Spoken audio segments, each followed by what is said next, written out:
Hi, everybody. Thank you for joining us for another session of our national conference, which is through the United Through Heritage virtual event series. My name is Angela Simoes with PALCUS, and today we're talking about the role of the University Centers of Portuguese Language and Culture, because there are several that exist, and really not sure if folks in the community understand the true purpose of having these centers and all that they do. And so we're raising awareness of their programs and really talking about how we can have the community better engage with these programs. But first, before we begin, I do have a few opening slides to thank our sponsors for making this virtual event series possible. FLAD was the major underwriter, so thank you, FLAD, and we do have a short message from them right now. Levar os portugueses mais longe. Ser uma ponte entre Portugal e os Estados Unidos da América. Esta é a missão da Fundação Luso-Americana para o Desenvolvimento. A FLAD nasceu em 1985 na sequência do Acordo das Lajes e por aqui passaram até hoje milhares de pessoas e ideias que ajudámos a transformar em realidade. Promovemos a partilha de conhecimento e experiências através de bolsas de estudo, estágios, prémios e conferências unindo os dois lados do Atlântico. Trabalhamos diretamente com a comunidade portuguesa nos Estados Unidos. Queremos contribuir para que o papel dos luso-americanos seja cada vez mais forte e para que as origens portuguesas sejam continuamente celebradas. Nesta ligação atlântica surgem, claro, os Açores. Pela sua importância geoestratégica de segurança e defesa, científica e cultural, são um ponto essencial na atividade da FLAD. Somos ciência, educação, arte e relações transatlânticas. Há 36 anos a contribuir para o desenvolvimento de Portugal e dos portugueses. We'd also like to thank our sponsor, Liquid Ribeirão, Portugalia Marketplace in Fall River, Massachusetts, and to UMass Lowell, Anchor Construction, Atlantis Agency, Navigator Company, and MD VIP. And one final ask is if you do find these sessions valuable, you enjoy the discussions and think that they are contributing to the continuation of our community, we urge you to become a PALCUS member today because your support helps us to maintain these sessions for free to the entire community. And with that, we'll get back to the discussion at hand. So thank you to our esteemed panelists for joining. I'm going to have each of them introduce themselves. So just spend a few minutes, who you are, the center that you're with, and a little bit about the mission of your center and the programs that you lead. I'm going to start with the top right of my screen, which is Dr. Frank Souza. You're on mute, Dr. Souza.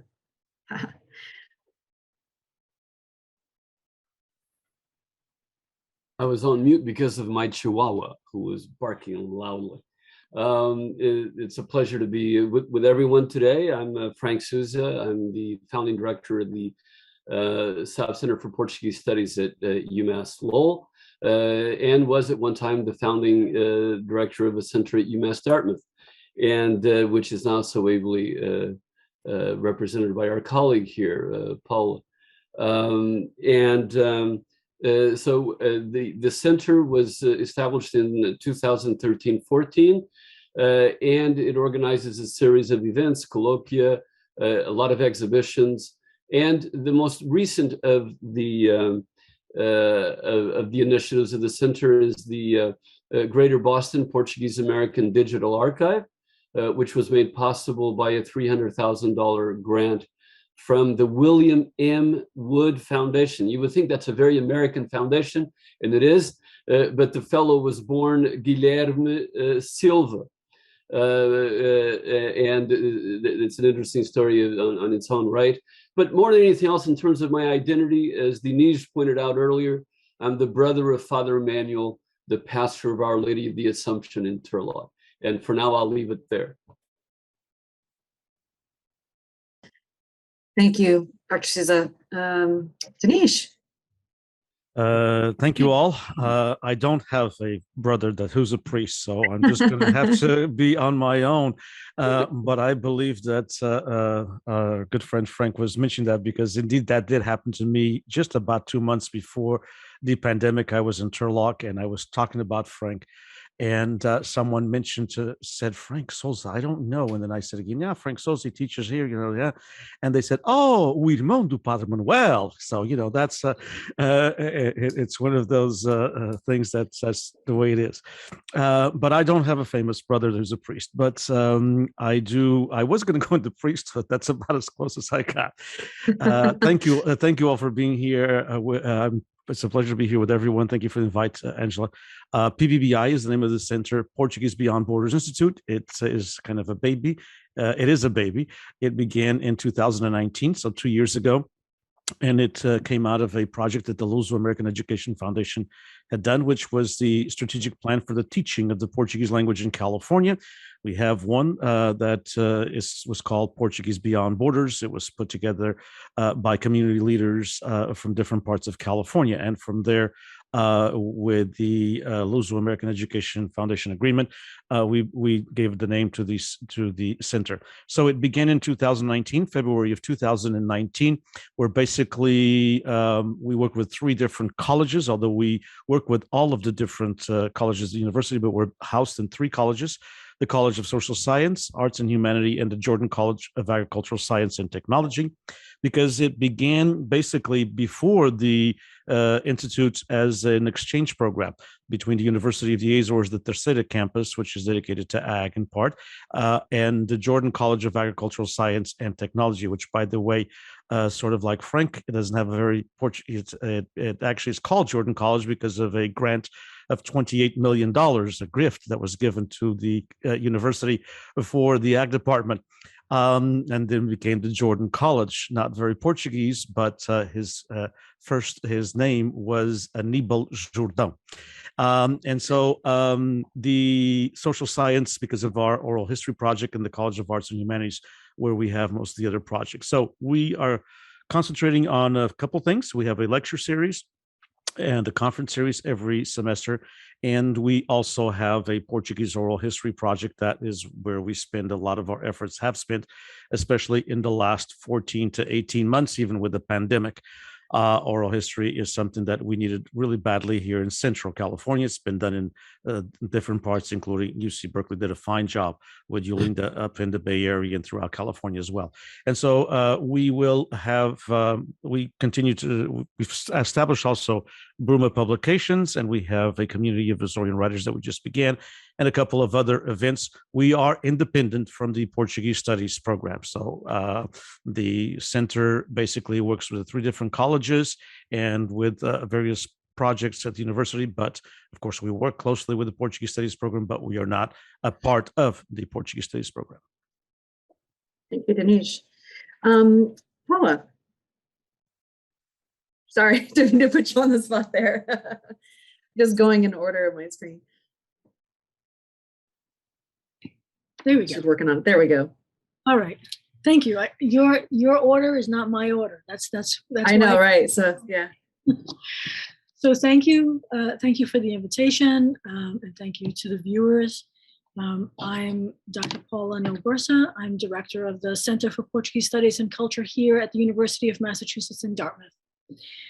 As Frank noted, Frank Souza is in fact was the person who created the Center for Portuguese Studies and Culture in 1996. He founded it, and eventually through again his leadership, they also created a separate Portuguese department, which also became known internationally for its graduate program. Besides that, in 2001, we had the establishment of the Helio and Amelia Pedroso Luso-American Development Foundation Endowed Chair, which has brought to this university outstanding scholars for one semester every year for the past 14 years. It's been really, really extraordinary in that. In 2003, the center launched 2 book series, which again developed into something much more, which was the creation of Tagus Press, a press that is known internationally for, in particular, its translations of classic works in Portuguese language into English. And then finally in 2009, we had the creation of the Rhode's Portuguese American Archives, the largest Portuguese American archives in the United States. So the center is extraordinary in that it has many, many things happening at the same time. The key mission of the center is to promote Portuguese culture, both within the college community and in the greater community, and I would say also internationally now with its press and also because of the archives. The center has served the community in just outstanding ways. The center has created a series of colloquia, conferences, talks. It's brought scholars to the campus and then opened it up to the community. It's taken scholars and taken the talks to the community using different venues within the community. We've had workshops, we've had film series. It's a very, very vibrant part of the community. And I would say it's a vibrant part of the Portuguese community internationally, not just here, not just in New England, I think internationally. Great, thank you, Doctor. Dr. Almeida, you're next. Hi, thanks for inviting me. It's a pleasure to be here with old friends. I also don't have a brother who's a priest, but my brother has a brother who was a seminarian. And about me and the department, I've been at Brown since 1975, well, since 1972, but in 1975, George Monteiro started the Center for Portuguese Brazilian Studies, and the center became a department. And the main mission of the department is really the graduate program. We have every year, we have 2 new graduate students who come in. We have a cohort of 12 graduate students every year, all paid by Brown, and they come for 6 years. We have formed close to 40 PhDs who are teaching Portuguese throughout the country. And so this has been our main mission. But we do other things. Of course, we teach undergraduate courses, and but we have 3 journals. We have the Gavio Brown Journal for Portuguese American Letters and Studies. We have the Journal for Portuguese History, mostly for Portuguese history in English, the only journal in English. Sua Plural is the only international journal on Fernando, the only journal specialized on Fernando Pessoa. And we have also the Gavio Brown Press, but yesterday we talked about this.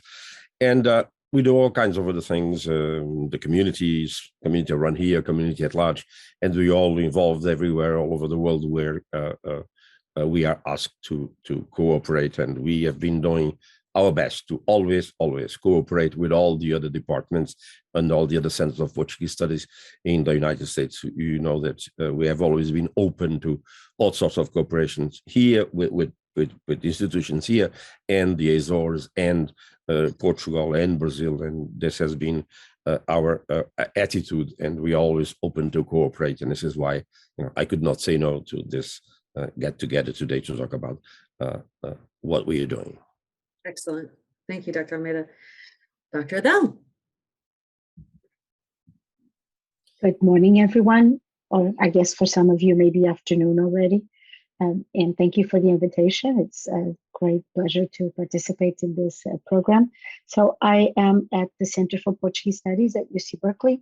The center has close to about 30 years now, close to 30 years. We're housed in the Institute of European Studies. And as such, we work with the university as a whole. So our main purpose is to connect Portugal and the academic community at Berkeley, both by sending students and sometimes faculty to research in Portugal, but also bringing Portuguese scholars, be it professors or mostly PhD candidates in Portugal who come to Berkeley to conduct research. As such, we collaborate with everyone. Of course, we have many events. We have sponsored exhibits, large-scale exhibits. We've had an exhibit around about the 25th of April a few years back that was at the Doe Library for 6 months. So we promote many events and many conferences that it would be impossible to name them all. And we have one caveat, which is we manage a portion, 50% of the revenue from the Pinto Fialon Fund. And this is a very special fund. It was a bequest by Mr. Pinto and subsequently by his friend Ms. Fialon, who fund Portuguese and the Portuguese American students at Berkeley.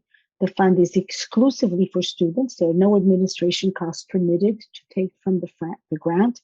And the grant, and many of my panelists have children or no students who benefited directly from this fund. And we are able to give scholarships on a yearly basis to Portuguese citizens, students who are Portuguese citizens or students who are Portuguese American. The student has to be either American or Portuguese of citizenship, and they have to be, of course, registered at Berkeley. And we do this for undergraduates, masters, and PhDs. So we also have opportunities for other Berkeley students and we do assist them to go to study in Portugal, either for research or to take classes in Portugal, mostly through our agreement with CIPIN, which is a program of FLAD. We are our center is funded by FLAD. It was created by FLAD precisely because of the presence of the Pinto Fund. We have agreements with Fulbright and FLAD, as well as other entities, to collaborate and sort of make mixture grants. So in order to facilitate the travel and the stay of students in Portugal for longer periods of time. And mostly this is our activity. Of course, we promote events for the community as well, but that is not our main focus. Our main focus is for the exchange of research between Portugal and here in all areas of study, because we work with the entire university. And we have one coming up that will be on climate change. That is a European Union program, but that will feature the Portuguese presence at the European Union, since locally Portugal is still the president, sort of acting president of the European Union for California, because we don't have the country that is now president, holds the presidency, does not have a consul or an embassy here. So we will be doing a series of events with the European Commission that focus Portuguese researchers and Portuguese representatives. Great. Thank you. Dr. Desa, or is it Dr. Correia Desa? Yeah, it works. I don't know. It works either way. Thank you for the invite. So it's a great pleasure to be here. I'll start by saying that my brother is an engineer, but I'm sure I will find a few priests. I mean, great parents, great grandparents, a lot of them. So I'm an assistant professor in the Spanish and Portuguese department at UC Santa Barbara, and I'm also a member of the Center for Portuguese Studies of UC Santa Barbara. So our Center for Portuguese Studies is an outreach unit. We are housed in the Spanish and Portuguese department, and we are dedicated to promoting the language and culture of Portuguese-speaking world. The center was founded in 1979 by an endowment settled by Carlos Gulbenkian Foundation to UCSB. And our key goals, of course, have to do with promoting the Portuguese classes and Portuguese culture, hosting colloquia, conferences, seminars. We have an important library in Lusophone studies. We have been also very active in terms of sponsoring publications, granting scholarships, those kinds of things. And it's also important to say that the Center for Portuguese Studies has been playing a very significant role within our department, particularly by attracting graduate students, outstanding graduate students, and sponsoring journals, publications, and of course, organizing important scholarly conferences and events. So basically, it's it. Great, thank you. And Dr. Oliveira. Good afternoon, everyone. Boa tarde a todos. I'm happy to go to do this presentation after UCSB, being a graduate of, or that being my alma mater for graduate studies. My name is Silvia Oliveira, and I direct the Institute for Portuguese and Lusophone World Studies at Rhode Island College. And as you may know, Rhode Island, the state of Rhode Island may be the smallest in the union, or in the nation, but it has the highest percentage of Portuguese speakers, Portuguese speakers and Lusophone heritage in the United States. So the Institute was launched in 2006, and it is a non-traditional academic center at Rhode Island College. In 2010, it was approved for permanent status by the Rhode Island Board of Governors for Higher Education. The Institute comes under or is housed in the Faculty of Arts and Sciences. So it is not directly connected with the department, the Mother Languages Department, unlike other institutes. And it has a governing body or an advisory board made up of community members and Rhode Island College faculty members as well. So the three-part mission of the Institute is to primarily support and promote the Portuguese Studies academic program at Rhode Island College. And this is an interesting detail about the Institute for Portuguese and Lusophone World Studies at Rhode Island College. The Institute was created so that the academic program would be implemented at the college. So 2 years or 3 years after the Institute was approved for permanent status at Rhode Island College, then the academic program was initiated. Another part of the mission of the Institute is to bridge the connection between Rhode Island College and the Lusophone community. And the third one is to pursue scholarly and cultural research in the areas of Portuguese language and Lusophone cultures. And that has been all three of the parts of the mission have been pursued at Rhode Island College. We have events all throughout the year that support both the students in the academic program and are open to the community, because the Rhode Island College is located in a central urban area. The communities very often at the college, but the Institute also goes to the community, both in Providence and in other areas of the state. So that is a very brief presentation of the Institute. Great, thank you. And let me just say that none of my brothers are priests, and if they had tried to, I'm sure they would have gotten kicked out of the seminary. So now that we've taken care of that. Well, thank you all. I have had the pleasure of visiting some of your centers, not all, but it is on the bucket list. And the theme of this conference was, united through heritage, but also the future of our community.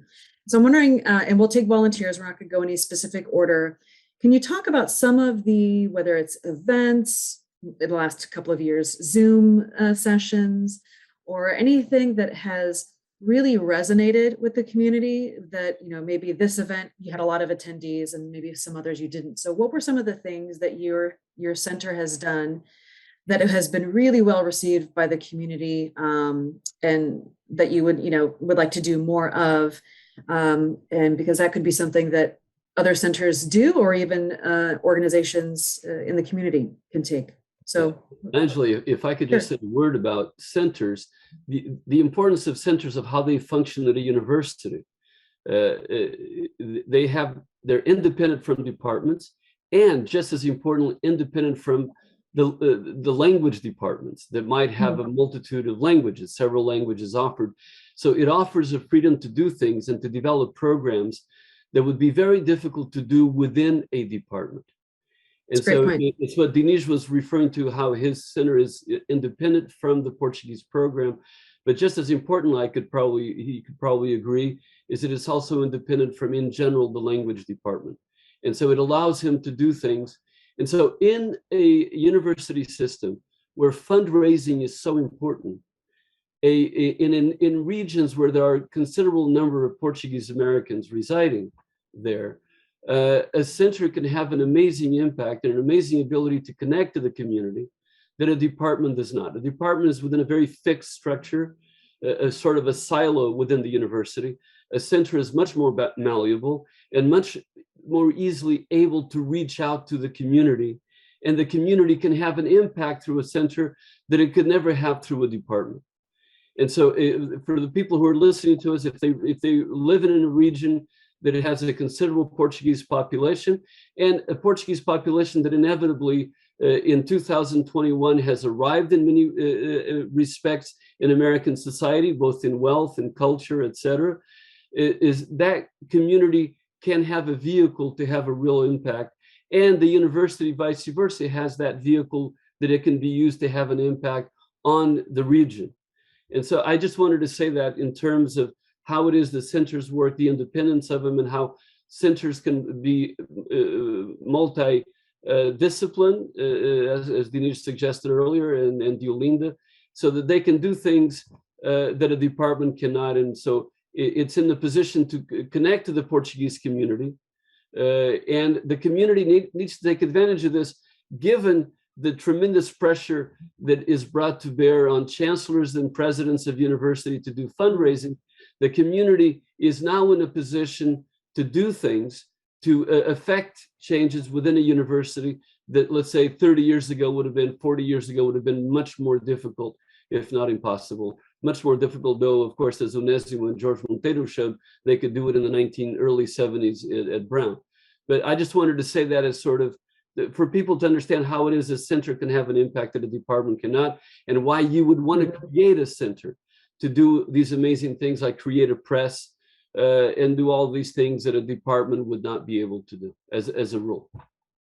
Thank you. That's an important point. Anyone else want to take a stab at answering the initial question about things that have worked well? Maybe some of the ones that are a little bit older than 2 years old can take a first stab at it, because we've had some things that worked well, but we're so new. So I'd like to hear from some of the other centers first. Onesimo, you're on mute. For us. Sorry. I was on mute because the telephone rang here, and I'm sorry. I can say a few things about this. In the beginning, we were very concerned with doing things for the community, and we still do. We do even nowadays. We cannot expect the community to come to some events that are not really for the community. So even though all our events are open to anybody, every single lecture at Brown is open to anybody. All our journals are open; anybody can go and access them. So that's it. But we had to really think of things in a much broader term. Our journals are to be read by anybody all over the world. When we organize international conferences, they are open to anybody in the community, and people come, but we open them to everybody anywhere. So this is so it's clear that we want the community involved, but we don't depend on it, and we don't do it just for them.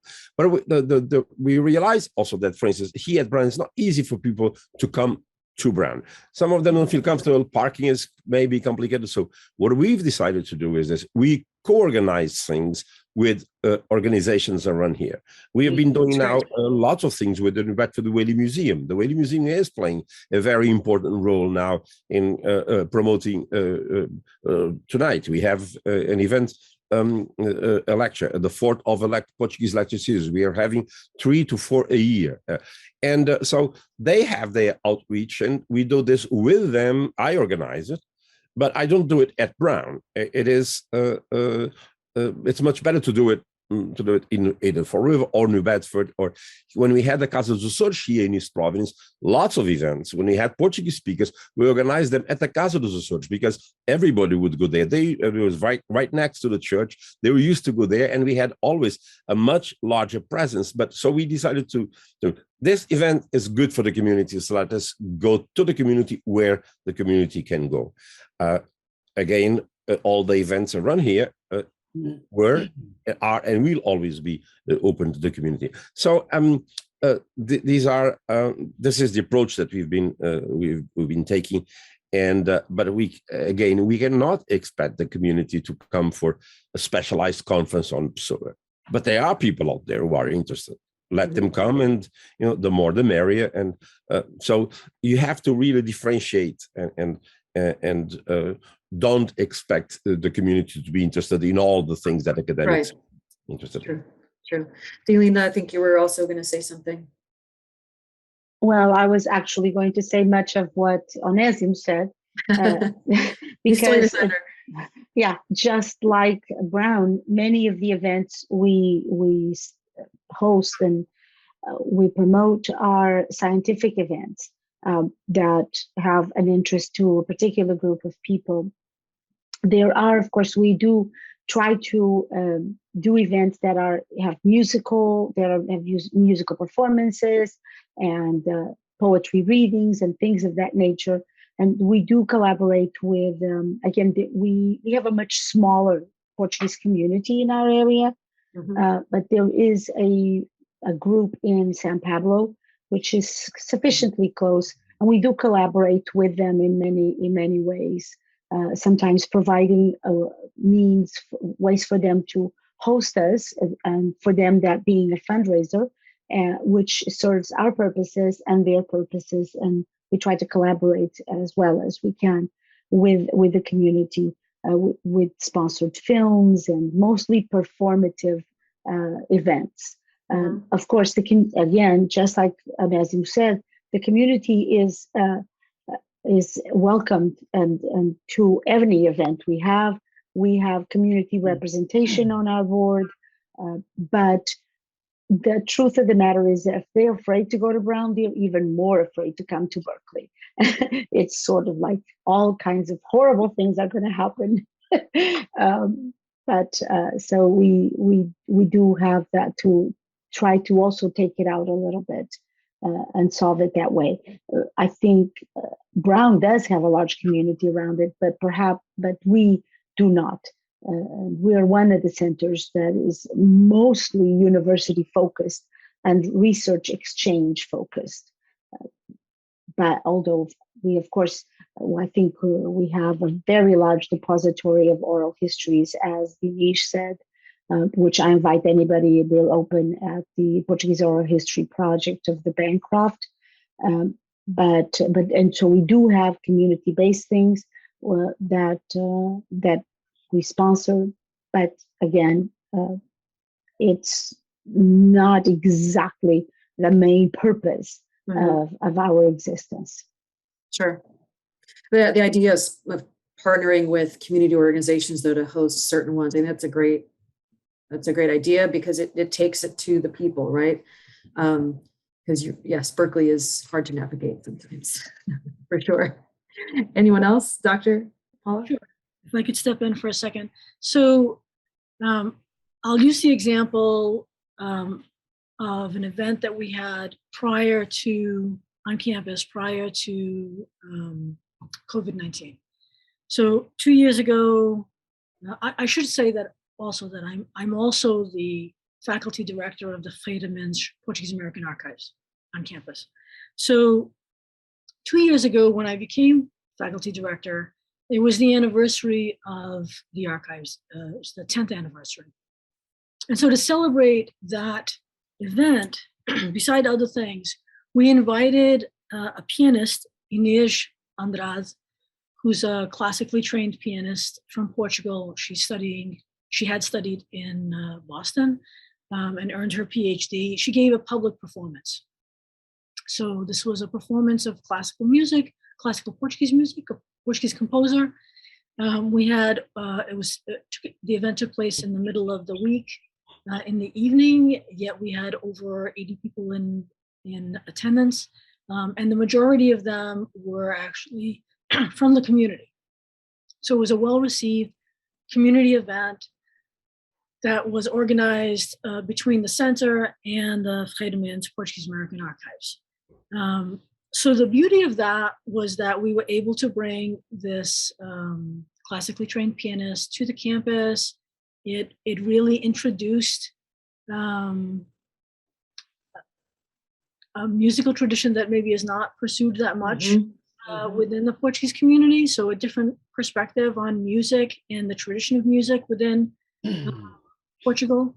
And the nice thing, I guess, that comes from that is, first of all, the question and answer period after the performance was remarkable, right? The engagement between the community members and the pianist.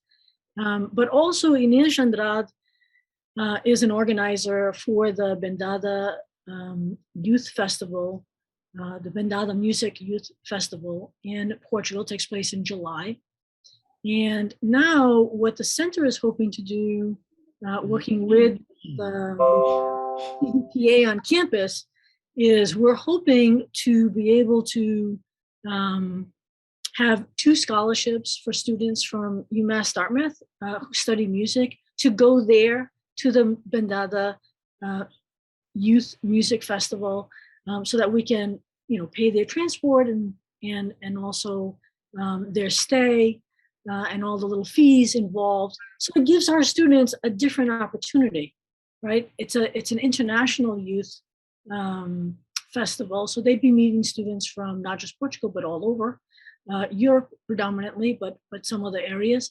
And it's just a great opportunity for our students, and that's the beauty of it, right? That's where you have the community that comes to the event, and then you have the center then taking it one step further and thinking, okay, and how can we further enrich the college community? One way is to then offer these sort of little mini scholarships, because it's not that expensive to send students there, and it's just a wonderful opportunity all around. So, and given that we are a public institution in Massachusetts, and that we are surrounded by a densely populated, folks of Portuguese descent, it's important that we try to engage students from our college to go to Portugal and to participate in studies. Language studies, yes, but all studies, really cultural studies that involve many things, including music. Thank you. Diniz? Go ahead. Someone else, I can go ahead and jump in. I just, to answer your question, sort of what everybody said, but in our case, and because of the newness of it, we found lots of success with our partnership with our Jordan College of Agricultural Science and Technology. So you kind of have to find your niche, and our niche, as some of you know, in the Central Valley, Frank knows as well, which is the agricultural community. The Portuguese Americans in the Central Valley are basically still are an agricultural community. And so we, by partnering up with the Jordan College of Agricultural Science and Technology, and having events that have to do with the Portuguese American presence, even the history of the Portuguese in the agricultural community in California, done by Dr. Al Graves and others who have researched it, and bringing those folks to the university. That is a way that usually reaches out to the community. So any event that we have that's tied around the agricultural history of the Portuguese in California will have 150 people easy. Any event that we have as far as a speaker series that focuses on the Azores, we will have, a couple hundred people as well. So if it's tied to both of those, we have had lots of success. Obviously, everything changed with with COVID, and we had just been in operation for about a year. But we have found that the Zooms have been able to build a bridge with the community. So we've been reaching through some of the events, and just not too long ago, Andre did a talk for us, and we had tremendous success in having folks follow it and comment and participate, and students actually also tune into it later on, because the talk was on something that was, of course, very relevant to the Portuguese American experience in California, which is Eduardo Meion Dias. And so we found that through Zoom, we're able to reach a wider audience. Obviously, everyone is, not just us, but it's also a way to bring in folks of different generations. So sometimes we forget that when we say we need to reach the younger generation, or we need to reach the first or second generation of Portuguese Americans, we automatically think they're younger, but some cases they're not. In the Valley, we have folks who are third generation who are in their 70s and 80s, and so it's an older community mixed in with some younger community. And so there's a mixture of that. Obviously, as Deolinda said, the oral history always brings the community together. It is important. It showcases the community and showcases the history. And so that is something that we are going to continue to work on. We have a 10-year project with the oral history. We're on the second year with the COVID in the middle. And the partnership with other organizations is important, including with organizations outside of the Portuguese American community. So we're partnering up, for example, for a series of events with Art Americas. They're a Hispanic organization in Fresno, very, very well known, but they're interested in partnering up with the Portuguese Beyond Borders Institute to have a couple of events focusing on the Portuguese American presence and on Portugal itself. So we're investigating that venue of having a partnership with other organizations that are not Portuguese. We're partnering up with the Armenian Studies, for example, for a couple of reasons. One of them is Pedro Oliveira, which most of you know, who is coming up on his 100th birthday. If he was with us, and Pedro had his father had a connection with the Williams Soroyan family. So we're looking at these different venues that we can partner up to reach other communities and to talk about the Portuguese American experience in the Valley. Thank you, I Diniz. can Go ahead, Silvia, please. quickly, being 15 years old, I would say that the Institute looked around at all of the wealth of knowledge and experience that we have here in this panel, and tried to find its own niche, like others have said. And I would say that because the Institute at Rhode Island College, because it lives in the community, because it was generated by members of the community who were at the time 2006, 2002, 2006, were at the time students at Rhode Island College. The mobilization at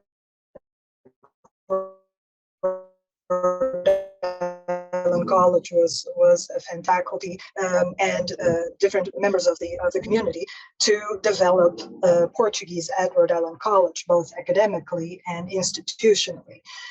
So this was really a grassroots movement at Rhode Island College. Again, also a public university, a public college. So because of that, the element of connection to the community is very important at Rhode Island College, and that's why we have a very active board of advisory board of community members, and then we have a faculty advisory council of faculty from Rhode Island College. But once that connection started and began by members of the community and was developed by members of the community into Rhode Island College, that connection maintained.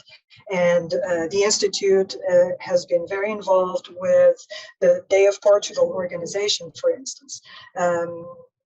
and directly involved with many of the Portuguese organizations in Rhode Island, but not only Portuguese organizations, because the makeup of the Rhode Island Society of Portuguese language, let's say Portuguese language heritage, is also Cape Verdean. The connection of the Institute to the Cape Verdean community is also very significant.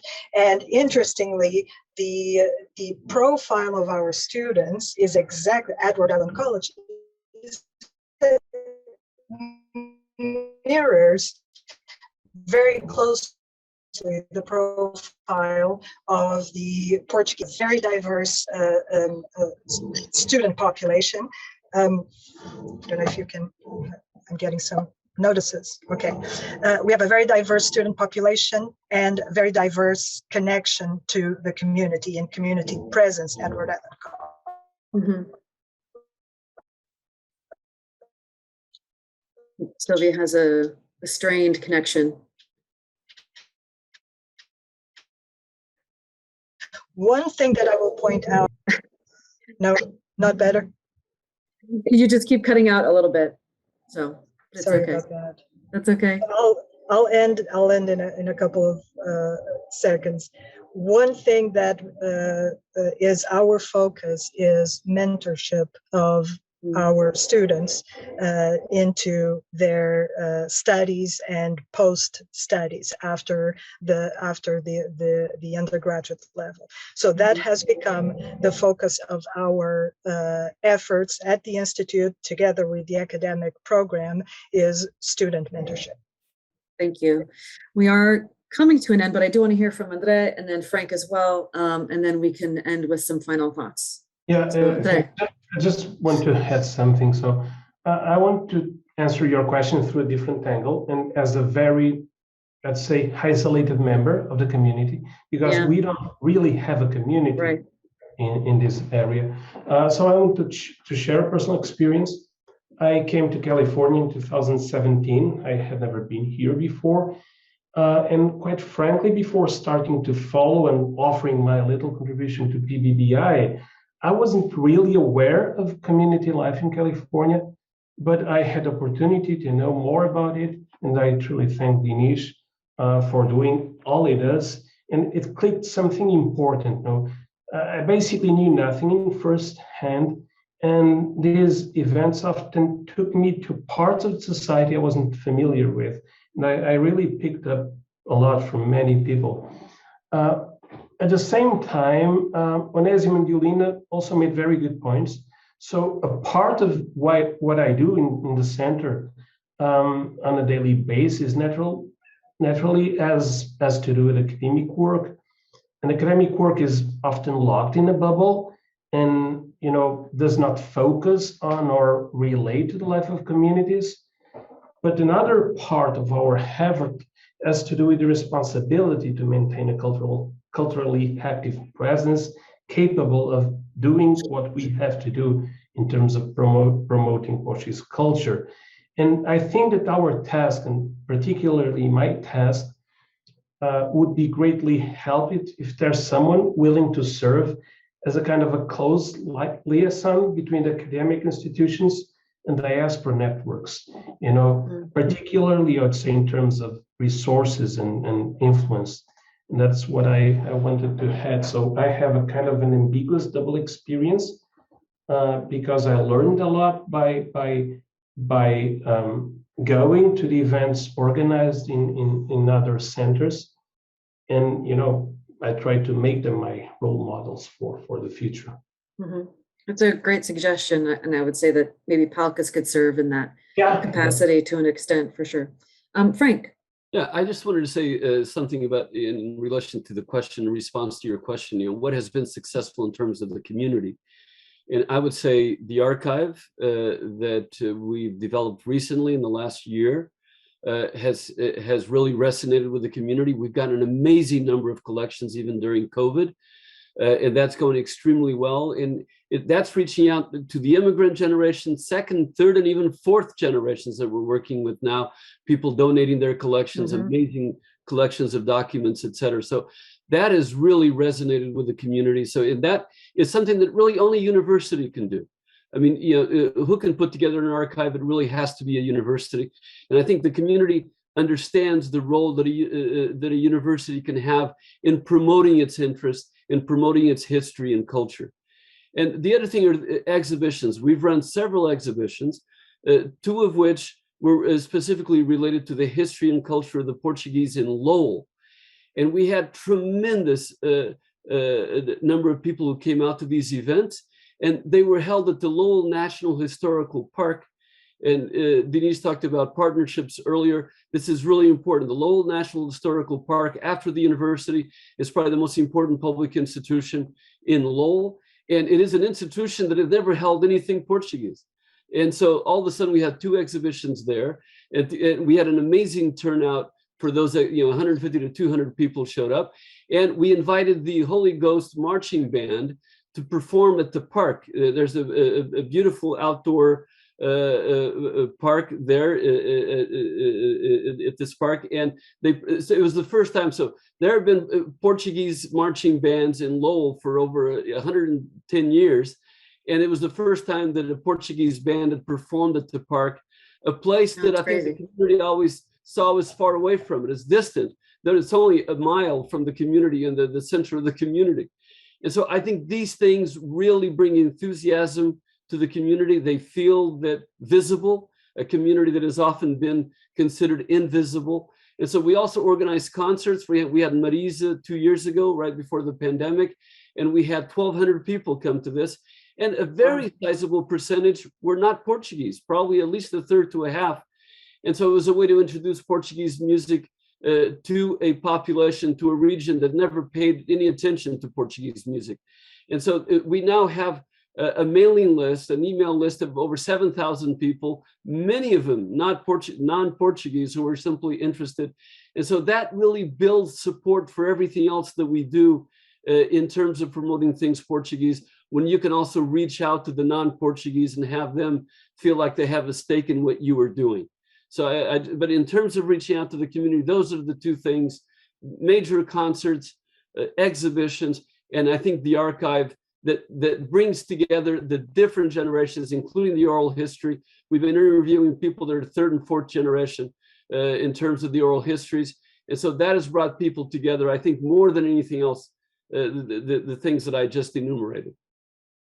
Thank you, Frank. You bring up a great point that we can't underestimate the interest of non-Portuguese in things Portuguese, right? And we even discussed this on a previous panel about language, and that language programs, whether it's at the junior high or even high school level, it's not just for the Portuguese community, it's for everybody. So yeah. I just wanted, we also have to also be cognizant of the fact that all of us have budgets that are set by our board or by our sponsors, and that designate exactly how we're going to spend the money that we're given.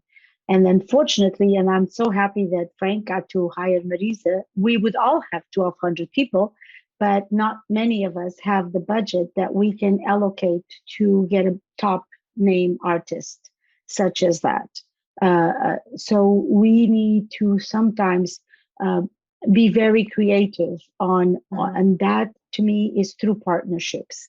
The only way we can make more things happen, be it with the community, the Portuguese community, be with the academic community, because I also think it's very important that the academic community is cognizant of the presence of the Portuguese in California.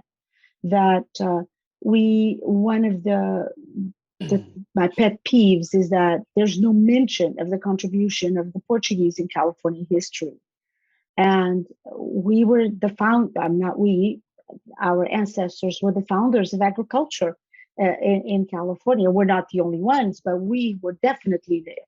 And that is totally erased from California history.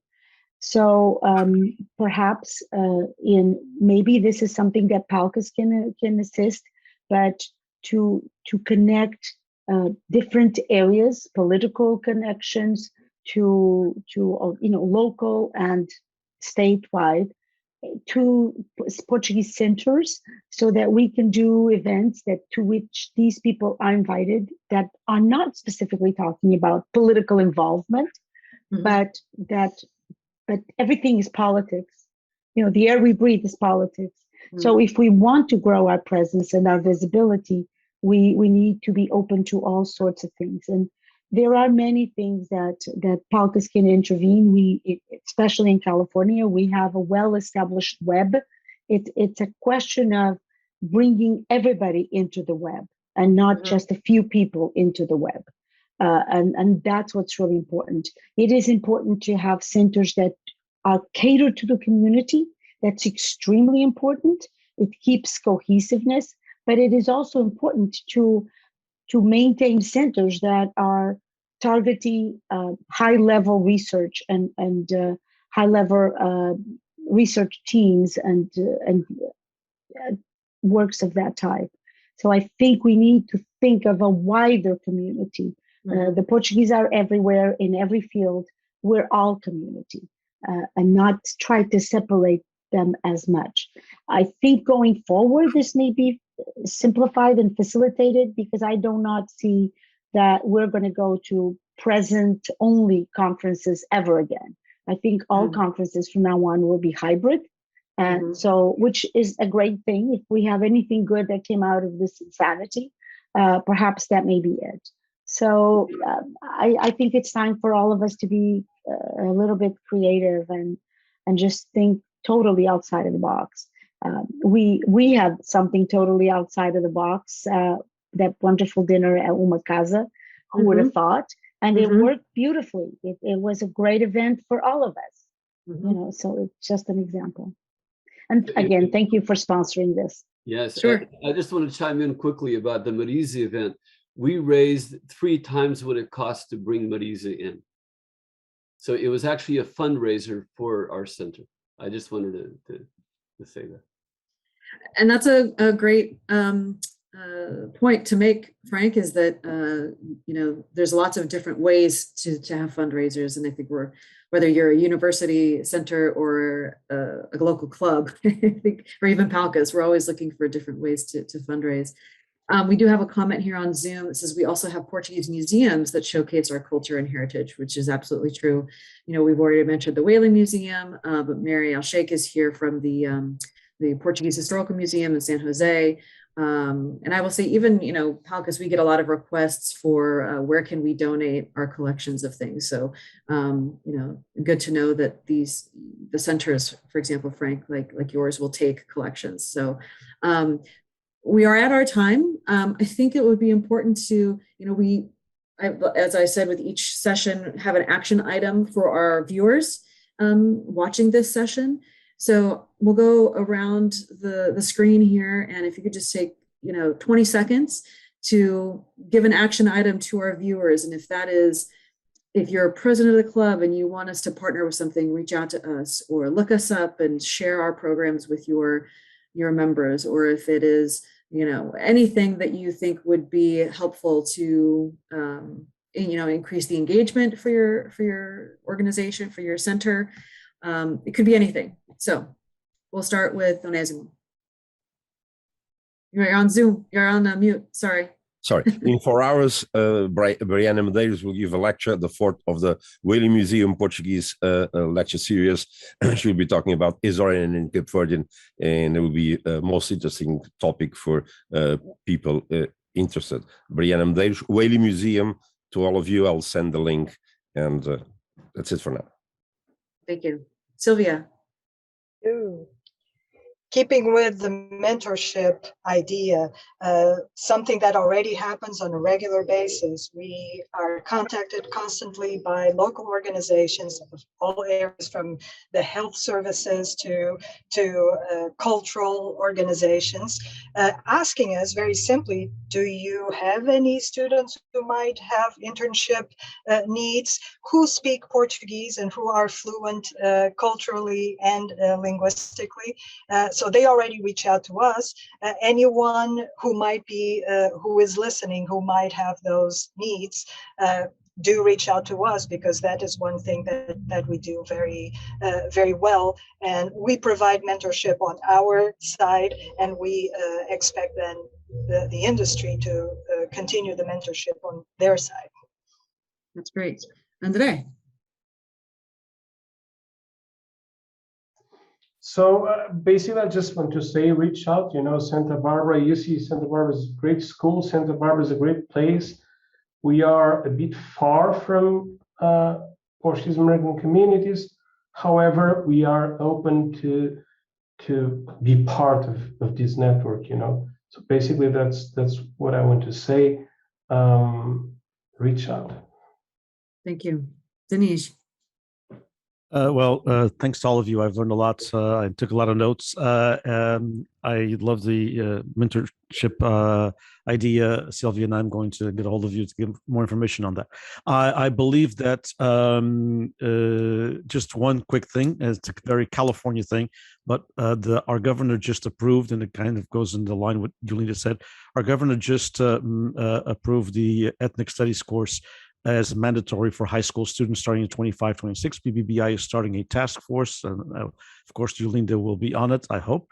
And we need to have we need to make a big effort. That ethnic studies course, of course, will be, as it should be, very, very heavy to Hispanic Americans and Asian Americans and Native Americans, but there has to be at least 1 week out of the semester for the Portuguese American experience, including in agriculture, technology, education, etc. So we're going to start up a task force. We have 3 politicians behind us, so hopefully we can get something done. Excellent initiative. And I'm, as a local Californian, I will help. Oh, you're already on it, and I'm already on it. So yeah, that's and then that's a done help. deal. Yes, and PALCUS will help as well. Paula.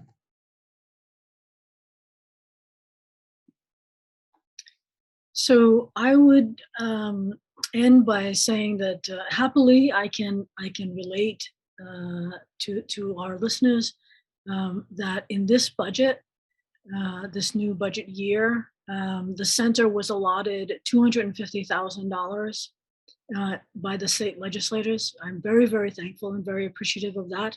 One of the things that I am committed to doing in terms of using the $250,000 is as I would like to work with other community groups, other community members. So if you are on the board of an organization and there are activities that you would like to do but have not found a partner that could help you fund those activities, reach out to the Center for Portuguese Studies and Culture.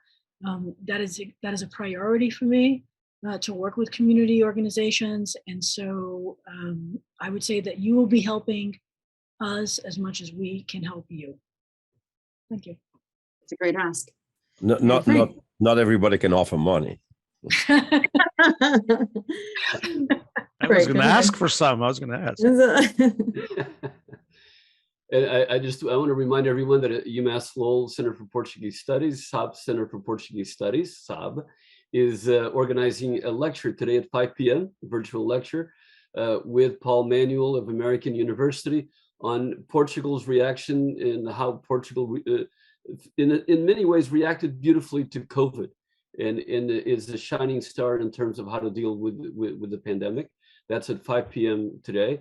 And of course, I want to, remind everyone how important PALCUS is, and hopefully everyone will continue to promote and sponsor PALCUS, help sponsor PALCUS, and the great work that it does. So thank you, Angela, for the invitation. Thank you, Frank. I'll pay you later. And I just want to remind everybody that to collaborate among us and with the community, different areas of the community, because truly that's the only way we're all going to survive, and that's super important. We are always better together. Sometimes we Portuguese tend to think that if someone else is better, then you're worse, but really together we're always better. And so just give it a try. It's not, don't be afraid, collaborate. There is a poem by Paula Oliveira that I like to quote a verse from. Os açorianos dão-se as mãos para se fazerem flutuar. Azorians hold hands so they can fluctuate above water. So we are so few and so far so dispersed throughout the US that we have done it. And by the way, PALCUS should get connected with Diniz and have him resurrect their Portuguese Heritage Symposia. And it was a great way of having all of us get together and think about, talk about Portuguese American issues from history, in areas of history, culture, literature, etc.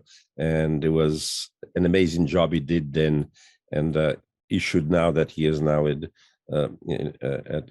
Cal Fresno, he should do it, and PALCUS should get involved, and it would be a great thing to get going again.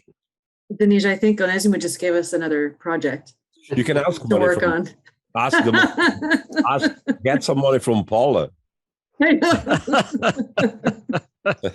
I was well. We used to get some money also from Deolinda when we had.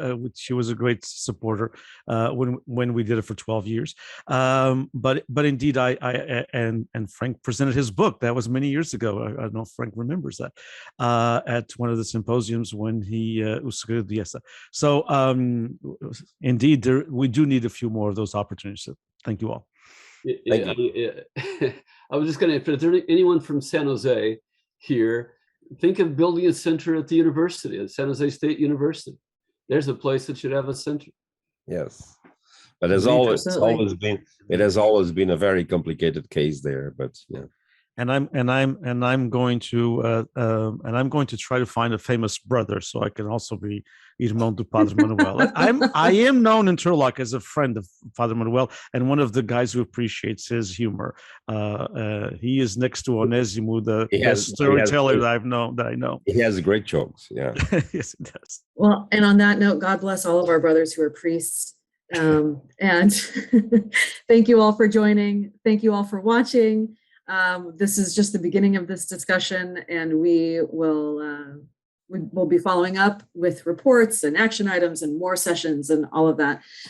Visit us all at palcus.org to watch recordings of all of these. Visit our YouTube channel, and of course, become a member. And with that, we will say thank you very much, everybody. Have a wonderful rest of your day. Thank you.